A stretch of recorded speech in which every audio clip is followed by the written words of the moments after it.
Over on the south side, crews say that they're waiting until tomorrow to begin snow preparations, but many of you aren't wasting any time with your own. ABC 13's Sarah Weitzman tracked the frenzy ahead of the big snowstorm. We thrive on bad weather.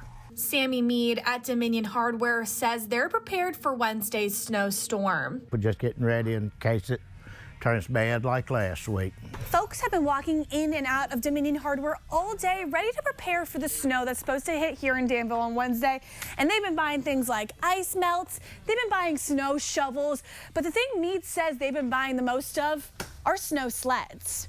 That's what Celeste Zacharias is shopping for today. Supposedly it's supposed to be some snow, so, have to be prepared just in case, and we don't have any, so. At Piggly Wiggly, General Manager Narayan Rajal says they're expecting a huge rush over the next 24 hours because of the snowstorm. And we are kind of fully stocked, and one more truck coming tomorrow.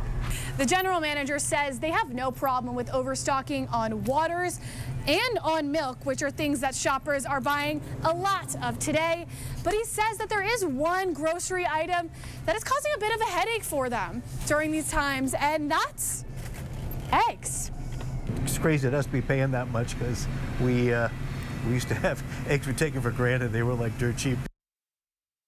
That was Sarah Weitzman reporting. I guess no one's going to have an omelet on their snow day. Danville Public Works is actually closed today for President's Day, but they said that crews will meet tomorrow morning to determine their plan of action.